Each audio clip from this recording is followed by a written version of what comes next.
My name's Ian Lee, and my research is on a proposal to revive the Brewster Wheeler Recreation Center, an architectural approach.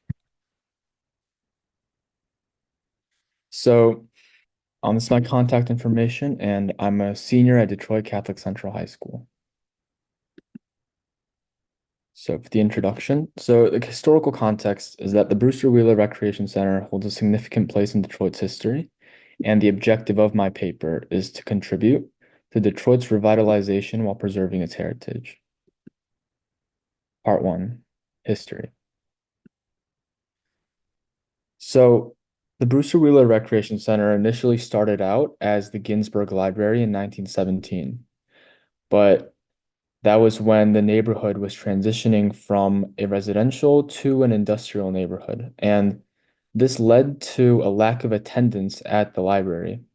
So, the city realized something needed to be done, and they called the department committee and changed it to the Brewster Wheeler Recreation Center in 1929. Now, this building was just an addition to the library, but the whole function of the building changed into a recreation center. And it included all sorts of things like a pool, gymnasium, clubhouse rooms, tap dancing, boxing, swimming, drama classes. And the interior of the library was converted into an auditorium room. Now, initially, the name was called the Central Community Center, and then it was changed into the Brewster Community Center. That was because of the Brewster Douglas projects, which I'll go over in the next slide. And then lastly, it was changed into the Brewster Wheeler Recreation Center because of a man named Leon Wheeler, who had a significant impact in running this recreation center. And this place had many notable events. The Harlem Globetrotters' first tour game was here, and Joe Louis started his boxing career here. Now, for the Brewster Douglas housing projects. So Black Bottom is a 14-acre lot slum that was demolished in 1930 for housing for African American residents. And then after that, they decided to create new housing, which is called the Brewster Douglas housing projects. It was initially a large success as First Lady Eleanor Roosevelt attended the opening ceremony in 1935. And then in 1951, there were 10,000 residents at its peak. However, there was a downfall as crime and racial tensions led to people leaving in the 1960s and 70s, and the Brewster Wheeler Recreation Center became a way for people to escape these hard times and to just have a place to be.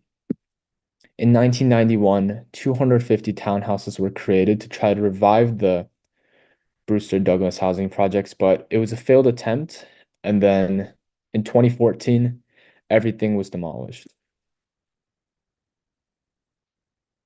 Now, for the previous renovation attempts of the Brewster Wheeler Recreation Center. So the center received funding from NBA stars like Chris Webber, and this helped them out a lot, but even that didn't allow the recreation center to stay because the government had to reduce their funding when people decided to leave the Brewster homes back in the 60s and 70s. And this led to the closing of the center, and it was vandalized and looted. And there's just graffiti everywhere, broken windows.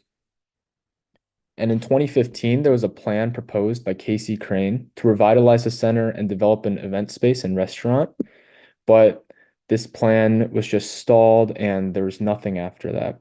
And the current plan right now is for MHT Housing Inc.'s 2023 plan for supportive housing and recreation center renovation, but this has not been confirmed either. Part 2, Insights and Analysis. Now, the center is located near Highway I-75 and in downtown Detroit, the most developed part of the city. So this means that sports facilities, sports stadiums, landmarks, educational institutions, these all surround the recreation center and are in close proximity of it. And all these things align with the goals of the center, which is a great reason for the center to still stay as a recreation center. It shouldn't be closed. And this building also teaches us an important lesson about adaptability because as our neighborhood went from residential to industrial, the library changed into a rec center, allowing it to thrive. And we can apply this to future buildings. Now, for community support, there's a strong connection between the people of Detroit in the Brewster Douglas homes and the center. And it's extremely historical and was an essential part of many Detroiters' lives, which is another reason why it should stay. Part 3, renovation proposal, preserving legacy. So the whole point is to have a good balance. You want to preserve the Art Deco style because that's the historicalness of it, while also incorporating modern elements so it can still thrive in our modern society. Now, plan to demolish the library and integrating the library with the rest of the building for unified structure.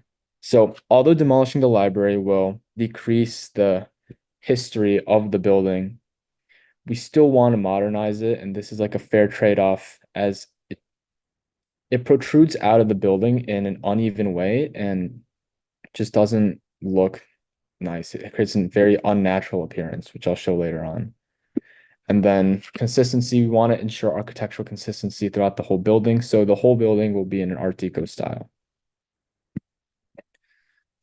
Signage and entrances. So to enhance the visibility, we'll apply Art Deco style fonts to the front and have larger logos along with pylon signs that can be seen from I-75. And then the entrances will be redesigned to create a more cohesive look and improve functionality. So the current center has three different entrances, with the one in the library being the largest. There's one in the middle, and then a third one, which is extremely small. And it's very hard to tell which one the main entrance is, and they just have an uneven sort of look that doesn't make sense. For the exterior design, so the roof design, a new continuous roof with flat and pitched sections. So the goal is to modernize, which is the purpose of the pitch sections, but we still want to keep some of the history. So we still leave some of the flat as the current center has no pitch sections. And then for the windows, we want to include high glass windows on the east facade, which is the side of the pitched roof for natural light. And then the current center just has consistent rectangular windows around the building.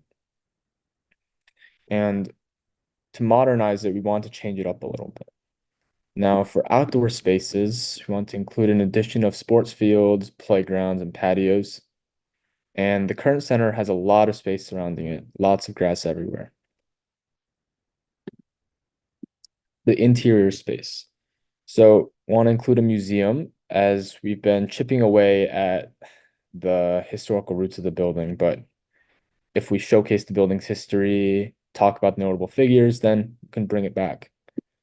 And want to include a sunlit interior. So, we're going to position the museum by the high windows.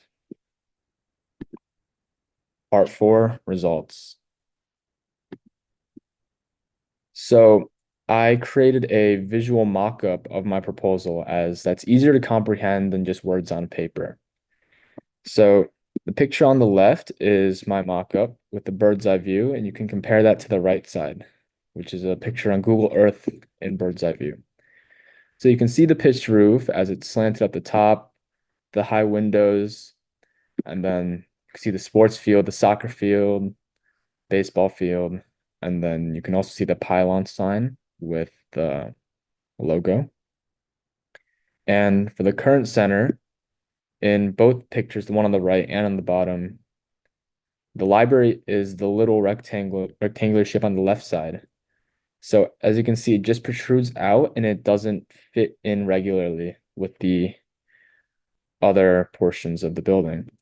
And the whole roof's just flat. There's lots of land, as you can see, especially on the bird's eye view, which is why soccer field and a baseball field would complement it nicely.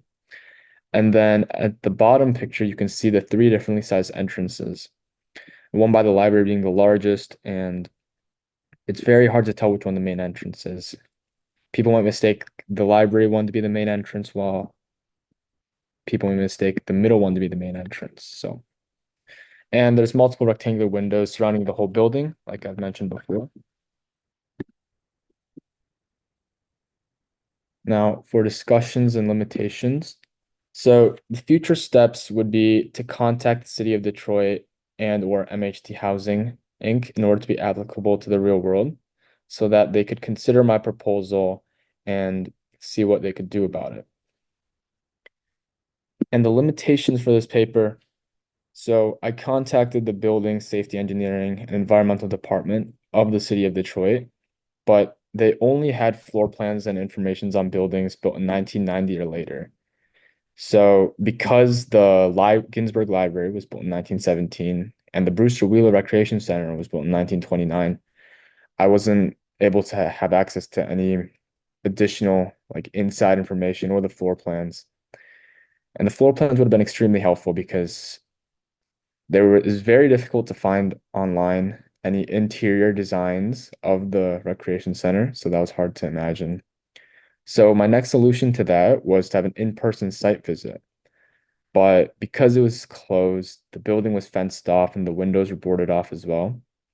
I only just had little peeks inside, but all I could see was really graffiti and just trash everywhere. So, and this information could have had a very meaningful impact on the paper. So in conclusion, so the building was a hallmark of history in the African American community. The center has left its legacy as a truly influential building, which is why something should be done to reactivate it. The permanent closing should become a temporary closing. My acknowledgement, I'd like to express my gratitude to Dr. Jose Araguez, a critic of Yale University School of Architecture, for his invaluable guidance, support, and encouragement throughout the process of writing this whole paper. Any questions? Thank you so much for your presentation, Ian. I thought it was really fascinating. I really liked the way that you sort of kind of had an element of historical research and then sort of architectural study, and then also maybe a little bit of political action.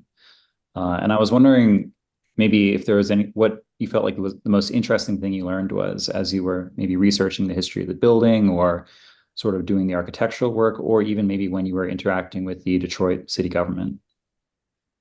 Yeah, so just realizing how much impact it had on the people. There's many personal statements about how people wanted the recreation center to be turned back as it made such an impactful part of their lives and their childhood. And I just found that continuously over and over again. And it's pretty inspiring that a building had so much impact on people. Yeah, I feel like I can only imagine how moving seeing all those accounts about the building must have been, especially given the contrast between, what it is now and what it meant in the past. So, Yeah. So it gives me like more of a reason to want to revitalize it. yeah, well, that's great. I hope you're able to carry this plan forward and actually turn it into real action. I think it's really exciting. Thank you so much.